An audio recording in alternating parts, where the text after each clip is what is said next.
I'm pleased to welcome James Atlas to Politics and Prose tonight. Mr. Atlas is the author of biographies about writer Saul Bellow and poet Delmore Schwartz. His other works include a memoir, My Life in the Middle Ages, and pieces that have appeared in The New Yorker, The Atlantic, The New York Review of Books, and Vanity Fair. Tonight he gives us a glimpse into his own world and the world of biographers in general through The Shadow in the Garden, a biographer's tale. Not only does Atlas explain what compelled him to write about Bellow and Schwartz, he also revisits the lives of past biographers and the people about whom they were dedicated to writing. Ron Chernow, biographer of Alexander Hamilton, writes, with candor, subtle insight, and almost heartbreaking humility, James Atlas narrates his pursuit of the deceased Delmore Schwartz and the often forbiddingly alive Saul Bellow, laying bare both the pitfalls and rewards of biography. Best of all, his memoir is enriched by an encyclopedic knowledge of literary biography that enables the reader to measure his unending quest against the high standards set by James Boswell and Samuel Johnson and many other illustrious predecessors. Now please join me in welcoming James Atlas.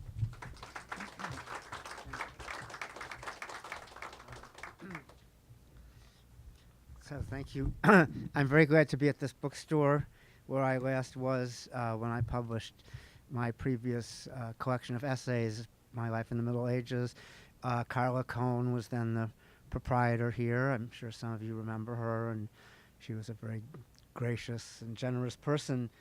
When I heard that Lissa Muscatine had bought the store, I thought, well, after having been Hillary's speechwriter and advisor for 20 years, this will be a really hard job. And running a bookstore, being a writer, being involved with the world of books is becoming a pretty tough proposition. Philip Roth used to live on my block, and he liked to say that writers were like cobblers now, and he would talk to me as if he had nails in his teeth. And one day he saw me walking down the street with a copy of Sentimental Education in my hand and threatened to move off the block. Like writing was an endangered occupation.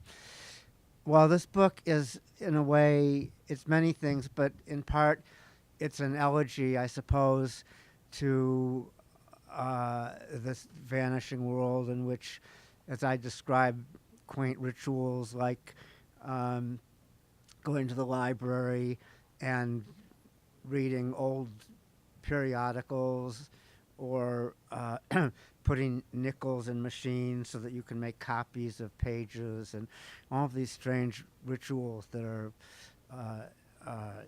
now seem like they're out of the distant past. And yet biographers somehow persist. There are many of us, and we continue to spend 10 and 12 and 15 sometimes, or 20 years on a book, and that sometimes adds up to 2 volumes or 1,000 pages, and for which we're paid over that, if you amortize it over that period of time, a level of annual income that would barely put you above the poverty level even now. So it must have some attraction to it. It certainly has an attraction to me because I've devoted my entire life to writing biography and thinking about biography. And when I look back to the beginning, when I wrote my biography of Delmore Schwartz in my 20s for an advance of $3,000, this was one obscure person. I had just left graduate school at Oxford, writing about another obscure person, so I couldn't have expected too much. Delmore, as I'm sure you know if you've read either this book or my first book, was at one time in the 1930s the most promising poet in America, celebrated by T.S. Eliot, and considered the one who would really renovate the tradition of American poetry. But that's not what happened. He had terrible bipolarity and other mental illnesses, and ended up destroying his life with amphetamines and alcohol, and dying of a heart attack in a Midtown Manhattan hotel at the age of 52. So this was a life. This was a tragic life that fascinated me, and fascinated me ever since I was in high school. The idea of the poet as the figure who's destroyed by his own genius. Later became the subject of a novel by Saul Bellow, Humboldt's Gift. When I graduated from college, I got a fellowship to Oxford, where I had the great good fortune to study with Richard Ellmann, the celebrated biographer of James Joyce. And Ellmann was a great role model for me. He was, for one thing, very un-English. He was American from Chicago, as I was, and he never managed to acquire an English accent or learn how to wear English clothes or be at all English, despite being the Goldsmith professor at Oxford. He had tremendous passion for his work, and his biography of Joyce remains one of the really great biographies of our time. It's a book that really transcends its genre, I keep forgetting to read any of my notes. Anyway, that really was a book that spoke to me as if it were a novel or a great poem. It was literature. And I was not a good student. He had me write 20-page papers every couple of weeks. I remember I wrote one on the philosopher Giambattista Vico and cycles of history and Finnegan's Wake, a book I could never even read. And at the bottom of my 20 pages, Ellmann penciled in a good start. So at that point, I realized this is not for me. And I returned home and decided that I would write this biography of Delmore Schwartz. How I came to write that is a long, twisted tale that you can read about in this book, but in its very most concise form, I had ambitions myself to be a poet in high school, and I can remember, as biographers do, specific dates, reading in the October 9th, 1966 issue of some New York paper, not the Times, but something called the Herald Tribune Book World, the story of Delmore's demise as written by Alfred Kazin. And it haunted me. So I was 16 when I read that. It haunted me for years afterward, and I kept thinking I would write this book someday. Now, it was quixotic then. It still feels quixotic. But what was even stranger was that I didn't know how to write a book since I was 24, and it's still pretty hard to write a book. But at that age, I didn't have any idea at all how to go about this.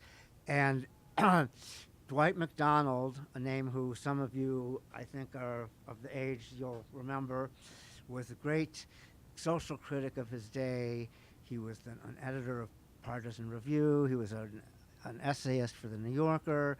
He started his own left-wing magazine, Politics, and he was Delmore's executor, which was, for me, perhaps the one or two or three transformative events of my life.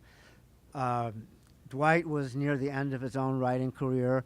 He seemed very old to me, though I hate to calculate that he was probably in his 60s at that point. But he was stuck in his own writing. He was trying to write his memoirs, and he'd been through a great deal. But he was just stuck, and usually had a glass of scotch in his hand by 4 o'clock in the afternoon. But as I began my book, Dwight seized upon it and decided that this was a moment for him to intervene and teach me how to write. And for the next 3 years, he was with vigor insults, frightening candor, and tireless observation of my grammatical and logical faults, he took his red pencil, literally, and went through the manuscript 3 times. And I have saved his commentaries in the margins, and he also wrote me lots of letters. And I thought, since they're really just peerless, I would just read you a little bit of what it was like to write a book at the age of, in my 20s, under the direction of Dwight Macdonald. So here it begins. Dwight's hesitation about my project had vanished once I got it underway, and he had even agreed to edit my work in progress. The chapters I sent him came back marked up like freshman themes. His challenges, objurgations, rebukes, and occasional praise defaced every page. Phrase after phrase was judged pretentious cliché, verbose. Oh God, he expostulated, denouncing a failed rhetorical flourish. You have a great vocabulary of vague and dull terms. Why summarize what the letter will tell the reader in 25 seconds? He exploded over some lame paraphrase. You're like a museum guy who talks too much. When I glossed over a religious crisis in Delmore's life, he noted simply, weasel. This is a word, I love this. I still use, I don't know if this is in common parlance, but it's a great word to have around if somebody is trying to get out of saying something in a direct way. I use it all the time. Leave the reader alone, he protested. I was always reader nudging. Quoting a journal entry in which Delmore confided his anxieties, I summed up, no more succinct or thorough evaluation of Delmore's malady is to be found in all his work. To which Macdonald retorted, and no more vague recapitulation of the main aspects of D's malady that have been described a dozen times. You keep wandering back to the old boneyard like a dog that's forgotten just where he buried that bone. And when only a page later, I don't know why I'm doing this to myself.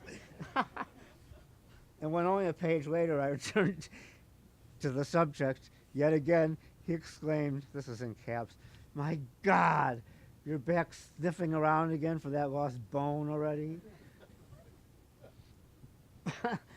There was praise too, but it's not as good. This is the way it is with criticism. I mean, negative reviews are funnier. Anyway, he did end up approving the book and writing a wonderful word for it. But the main effect of all this for me was that I learned what you can't learn in school and what you can't learn even from reading books. And I've always pursued, rather than deflected, having a very aggressive editor for my work. I'm not ashamed of it. There's something about the way that they become passionate about your own errors and foibles that I find very tonic.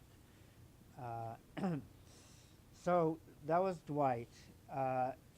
After my book came out, and it had some literary success, I was bombarded with suggestions that I write about other people, like Cyril Connolly or Tennessee Williams, or I can't remember who else now. But there were. The idea was you're a biographer, so you've set up shop, and you'll just write one book, and then you'll write another book. Finally, I was asked to write the biography of Edmund Wilson, and that made sense to me for a while. I had all his books on my shelf.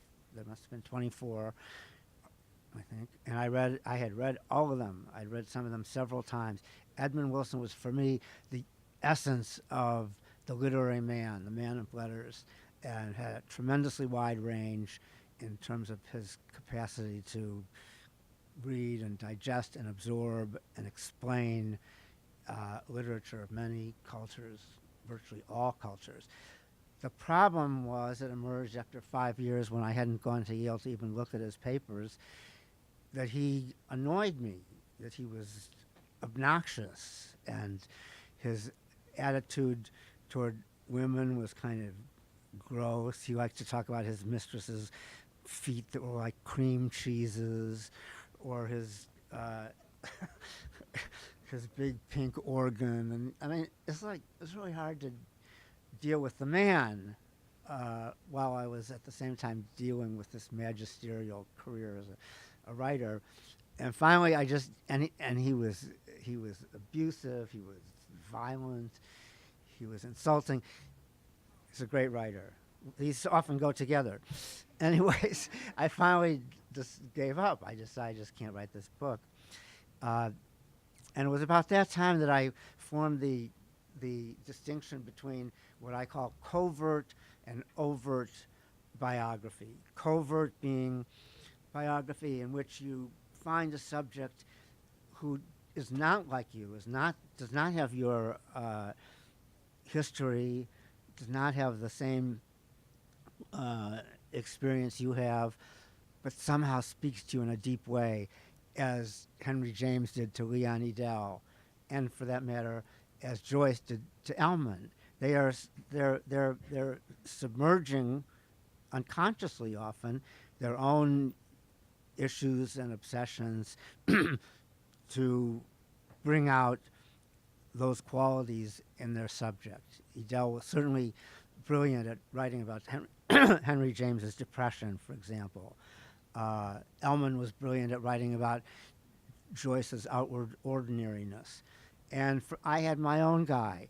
That was Saul Bellow, because I was a case of the overt biographer. That is to say, his life and the fact that his uncle had sold his bakery to my mother's best friend, Louis Dworkin, to my mother's friend, Evelyn Teitelbaum, and that he'd gone to the same school, Bellow himself, as my father in Chicago, and that the whole world of Chicago immigrant Jews was one that I was deeply curious about, having grown up myself in Evanston. I'm finally able to confess that I'm from the suburbs. I'm only 68, but it took a while. But I wanted to know about that world, and I loved Bellow's work. He was one of the first writers I'd ever read. So after several years of pursuit, in which he would close his archive to me and open his archive to me, and allow me to interview him, but sort of pretend that we were just talking, and allow me to drive around with him in Chicago and write pieces about him and go through this entire complex dance of courtship, biographical courtship. He finally allowed me to become his biographer, but his biographer neither authorized nor unauthorized, which was exactly what I wanted. This is a very important consideration when you're writing a biography. I didn't want to have to ask his permission. I wanted to have freedom to write the book that I wanted to write, but I also wanted to have access to him. And so we settled on this plan where I would show him my quotations from his correspondence, and he would initial it, SB, in the margin. But over the next few years, this became a huge life drama for me. It wasn't, and for him, actually. It wasn't just sitting down with my notebook or my tape recorder and collecting his testimony. I did things that were, in retrospect, amazing, like publish my journals in the New Yorker while I was in the middle of writing the book. All of a sudden, I say this as if it's like some mystery out of nowhere, but I acceded to the idea of publishing my journals of my relationship with Bellow. And this finally really got to him. I think I can just imagine him sitting on the porch of his Vermont home, which was 45 minutes from my Vermont home, and reading this in the New Yorker. And but I didn't want to act guilty, so I called him up, as I did every summer, when we had a kind of truce, and I could go visit him and have dinner and hang out and act as if I was not writing the book, except that after I finished dinner, I would drive off to the parking lot of Dairy Queen and write down everything he'd said. I mean, this is great material. So I called him up. I said, Mr. Bellow, could I come and have a visit with you this summer? And he's silent for a moment. He said, let me tell you a story. He always liked to tell stories as his way of illustrating his understanding of life. He said, a wise man is asked the difference between ignorance and indifference. He said, do you know what that is, Mr. Atlas? Oh, I was variously Mr. Atlas or Jim or James. It all depended. I could read him according to what he called me. He said, well, the answer is, I don't know and I don't care. And so I didn't get to see him that summer. But and then I went to the Y for one of his readings with 800 people there. And I don't know if you've ever been to these fabled readings at the 92nd Street Y, but at the end, there's a ritual where the ushers go and hand out little cards to people who write their questions on it. But I happen to write their questions on the cards, which are then delivered to the writer, who shuffles them and decides which ones he wants to answer. But I happen to know that Bellow wrote his own questions. And so he gives this reading, marvelous reading from Henderson, the Rain King, and I forget what. I mean, he's a great, he's charismatic performer of his own work, and so then he's shuffling through his cards, and I got an ominous feeling, and the first question is, what do you think of Mr. Atlas's biography? I'm sitting up there in the balcony, hiding out. But so he said, well, it's like being measured for your grave. It was very hard doing, but we had good times also, I think.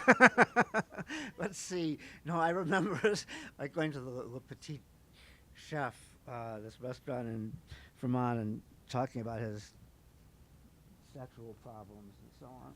We had fun. Anyway, all of this was weighing on me while I was writing the book. And I remember one day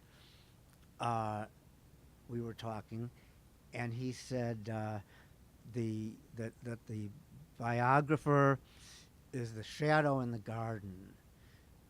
In other words, we don't actually need other words. It's a metaphor. We're the death image that spoils the idyllic paradise of the garden with our darkness. Although I later learned and decided to suppress, because it wasn't as good a phrase, that he had said that the biographer is the shadow of the tombstone in the garden. So I took out tombstone. It's more mellifluous. But I was just haunted by this phrase, this incredibly beautiful phrase. And at the same time, I thought, well, is that what the biographer really is? And then Bellow said to me, he said, you should write a book about writing this book, which is exactly what I had wanted to do. For me and for everyone else, the greatest biography in the English language is Boswell's Johnson. And what makes it great is that Boswell is there with Johnson all the time for 20 years while he's writing the book. It turns out it's not that many days. It was 147 days, but it was a lot. And what was incredible about Boswell was that he could mime, imitate, be Johnson, as he put it. And he would follow him. He even engineered this trip to Scotland with Johnson, where they traveled around through obscure, remote villages for a few weeks, and Boswell studied Johnson, except when he got tired of doing it, and then he would say to himself, I was weary tonight and therefore took no notes, and didn't ask Johnson to speak. He was always taunting him, not taunting him, but awakening him and trying to get him to say interesting things. And it's a book about Boswell, who's one great character, and Johnson, who's actually, to my mind, a less great character, which is not any kind of analogy I'm making. It's just the idea of these two I wouldn't dream of it. But the idea that these two were intertwined and were somehow so close that, as Johnson said one night, as they were walking through the streets of Edinburgh, I smell you in the dark. I mean, the proximity, the physical and emotional proximity were incredible. Now, in the end, I didn't write that book because I just don't think I knew how. I mean, I'm not possible. I couldn't do it. But it nagged at me all these years afterwards that it was the book I had wanted to write, and that what I really aspired to was to write a book about, not a biography, but a book about what biography really is, the way it looks. It's artifice. It's not the real thing, and I'm not disparaging the great biographies, but I always yearn to know, where's the biographer in this? How is he seeing his subject? How does he can't possibly be knowing as much as he knows. He's got to be getting things wrong. I'm a great connoisseur of getting things wrong. And I wanted to put all of this in the book and really show that this is the way, this is the reality of biography. So this book I've written now is, in a way, there's a lot about Bellow in it, but it's also the story of biography and how it's, look, I've spent my entire life doing this. I have tremendous reverence for the form, but I'm also very keenly aware of the ways in which it's artificial and concocted, which to me makes it even more interesting, not less. This is not an effort to debunk the form, but when I finished I spent 11 years on the biography of Bellow, and I was standing in his kitchen one day, right at the very end. I think it was my last visit, and he said to me, "So what have you learned about, what have you learned?"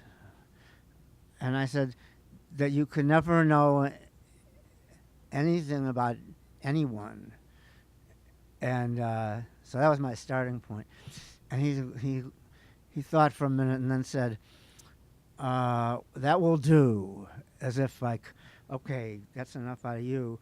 But also maybe that's right. Maybe that is what it is. And I've been haunted ever since by this experience of writing biography as an effort to catch up to something that is receding from you at the very moment that you're trying to capture it. And to me, this is the really great drama of biography. This is what Janet Malcolm writes about so vividly. And this idea of sort of unmasking, deconstructing, no, I don't have to use that word. I didn't become an academic. Anyway, of unmasking your own labor and seeing yourself within the plot of your biography, that to me is the way that you really get to the truth. And I feel like I've been doing this now for 40 years. I'm not going to write any more biographies. I feel like I've learned what there is to learn, at least for me. But it becomes, in a way, an even more dramatic form the more you admit that you can't win, in a way. The more that you are forced into this recognition of your humility before the facts. And Henry James had a great phrase, never say you know the last word about any human heart, which I adapt for my own purposes to be, never say you know the first word about any human heart. And so that is my legacy, I think, if I ever have one. It would be the confession of, the joyful confession of ignorance. Thank you very much. We're going to take some questions. So I can take some questions, I think, after all this. After all I put myself through. If anyone has any. Yes. Mr. Atlas. Yes. Um, Uh-oh, not Jim or James. Uh-oh, what'd I do now? well, you are one of the many male biographers who's never written one of a woman. Yeah. And I would like to ask you why that is so prevalent. Uh-huh. Women write about women write about men, but men never write about women, or hardly ever. Can you speak to that? Well, men don't like women and are competitive with them and don't want to hear about them, obviously. They're interested only in men. And I'm not kidding about that in some ways, and this is often asked of me. Now, there are biographies. I have never found one who would be right for me. And I think the point, I can't refute your point. Look, you have Hermione Lee on Virginia Woolf, you have my friend Claire Tomlin on all kinds of, on Dickens's Mistress, and it's not, I mean, I don't really have a good answer. It's very typical. I know it's a fact. It's just, do you have an explanation for it? And if there was a woman you would write about, who would it be? Oh, no, that's a good question. If there was a woman that I would write about, it would be some minor American writer, somebody like, see, I can't even come up with a good name. But why is this the case? The answer is because, I mean, it's almost too self-evident to say. I think men are interested in their own gender issues and are oblivious to women, and it's too bad. I mean, I can't think of anyone I would know enough to write. I feel like I know something vaguely about women, sort of, but I don't know who I would. Okay. I just don't know who I would write about. All right. I mean, you put me on the spot. I'm just being honest, since I don't know what else to be. But it's a huge flaw. Can you think of do you have any in mind yourself? Or I you do. just, Oh, tell me. Tell me. Not for you, for me. Oh, tell me. Okay. Alice Paul, who led the suffrage campaign to victory in 1920. She was a Quaker, incidentally. Clara Barton, who I wrote about for the New York Times. She wasn't a nurse; she was a humanitarian. And the greatest woman in antebellum America is Lucretia Mott, and I'm working on her now. Are you writing her biography? I'm working on it now. Yes. Oh, that would be great. That sounds terrific. I mean, someday someone will write Joyce Carol Oates' biography. Actually, a guy's already written it. Now, that is a book I could write. Well, he didn't do a good job, really. But that's a book that I think I could write if I were still in the business. She has that kind of range and complexity and toughness, and I think she'd be fantastic. I think you would do a superlative job with her. I know her a little, too. She's a very admirable person. Very, just sort of, and she has the same literary depth that some of these other writers have, and she's a great novelist. But I'm retired from biography, so someone else will have to. Well, thank you. Thank you, I guess. Wow, that's really chastening, isn't it? You're not the first person to ask me, but you're the first person to ask me in public. If my wife asks me, I don't have to answer. I can just go in the kitchen and make a sandwich. But I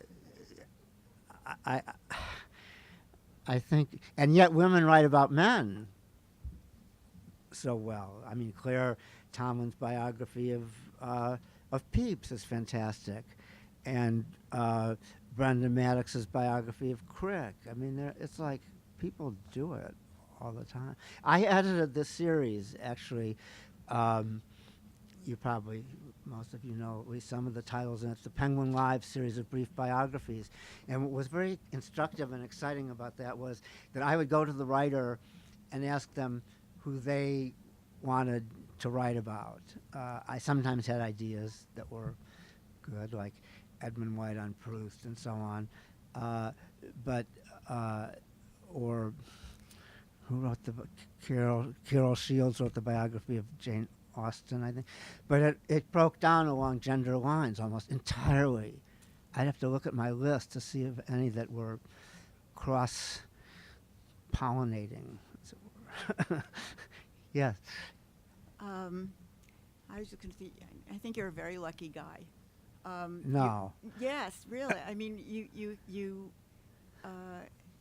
got to work with Richard Ellmann That is very true. early on. Yeah. You had that incredible relationship with Dwight Macdonald. I mean, that is really, those are huge gifts of the were. gods. Yeah. And then you picked Delmore Schwartz.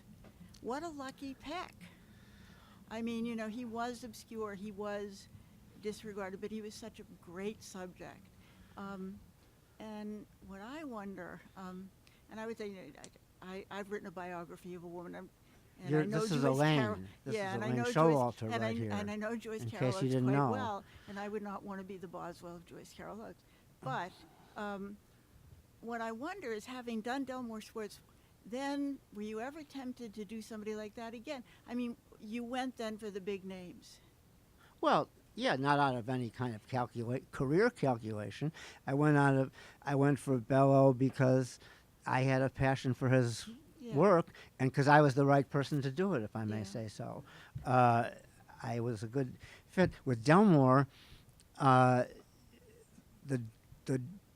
You have to remember, this is a time when self-destruction was romanticized, and so while he was obscure, he raised many questions in his life and work that appealed to me. And so you can say I know you're not being critical of me, but you can say it's luck, but it's also being able to see what the story is with him. And it was hard to write it. My editor said, well, how can you write a book about a life that was nasty, brutish, and short, quoting Hobbes? And the answer was, it was hard. I had to control the narrative so that I didn't dwell endlessly on the last 20 years of his life, which were miserable. But I think you have to, it's not just a matter of big names or small names. It's finding the subject who animates your own passions and obsessions. Yeah, I mean, I was just asking, I mean, it's not critical at all. Just as you've sort of reflected on your career, and I thought it was just fascinating hearing about Ellmann and Macdonald and so on. At some maybe subconscious level, do you think there's a sense, if you start out with the Delmore Schwartz, then the next step has to be a more important writer? You can't, it is a trajectory. Well, that's very interesting, Elaine, because you take somebody like Holroyd. His first book was of a character named Hugh Kingsmill, who was some minor novelist. And if I weren't put on the spot here and standing in front of people, I could think of 3 or 4 other examples like that, where they start, they're modest themselves, they're young, they find a subject who hasn't been written about, and then they end up with their great subject. So yes, that does happen. You'll have to start somewhere. Because I was sort of thinking, I mean, on another level, you did Delmore Schwartz, you weren't attracted to Hart Crane, or, I mean, I think that I just thought it was fascinating listening to it, and there is kind of an inner movement there that I thought was fascinating, and I do think it's a kind of tendency in biography.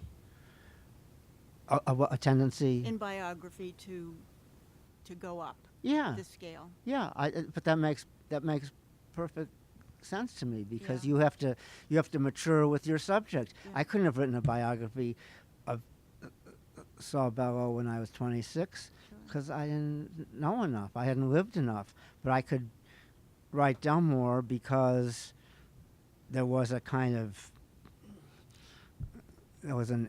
adolescent element almost to him along with it. He never achieved maturity, and that fascinated me. But I think that the real luck is not the circumstantial luck that you describe, but it's the discovery, even if it's unconscious, that that's what you need as your catalyst, this kind of real deep identification with your subject in one way or another. Thanks. Okay, thanks. Sure. That was good. She's a pro, needless to say. All right. So if all questions has everybody had this? I'll say one other thing, actually. In terms of this having somebody be your someone who can teach you, I've always wanted to be taught. I've always thought and continue to think that being a student is really the best occupation. Doesn't pay very well, but so with Bellow, I thought, what am I going to do? Who's going to help me with this book? And one night I was in a Chinese restaurant on Cermak Road in Chicago with Professor Edward Shills. Shills, not a household name, but he was a very eminent sociologist and a vicious man. He made Dwight seem like just a dear, like the dear person Dwight in fact was. I loved him. I loved Dwight. But Shills was lip-curling, dismissive, contemptuous, condescending to everyone, and especially to Bellow. He had just a complete hatred of Bellow, and they eventually fell out because Shills, there are many reasons, but Shills objected to Bellow putting up his girlfriends for professorships at the University of Chicago. He said, "You can't push a screwy," he said. So, and Bellow had his own grievances about Shills, who he knew, didn't think highly of him as an intellectual. So I'm seeing this restaurant over our prawns with Shills, and he's disparaging somebody in the Committee on Social Thought, and I suddenly thought, hey, you're the guy. You read my book. And so I asked him if he would, and he agreed. And then he wrote, over the next couple of months, he sent me a 16-page single-spaced memo about my book that was just incredibly helpful. And I thought of him as like, even though he never wrote a biography, I thought he understood the form better than just about anyone, and showed me how to be tough and objective, but also how to think. There's certain things that this is the last thing I'll say, but there's certain things that one doesn't realize until later in life as a writer. And one is you have to think. You can't, for biographers, it's a real danger that you'll just assemble all your data and forget to think about what it means. So Edward Shills made me think, and I also spent time with, I had an editor help me with this book. In fact, I won't say too much about it, but she basically moved into my house and sat on the couch for a year. Sometimes we didn't even edit the book. We just talked.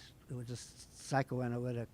And I actually still have, I have to remind her about this, but I have a bottle of her ginger kombucha water in my refrigerator to remind me of her presence in my life. Should probably give it back. Okay, thank you very much.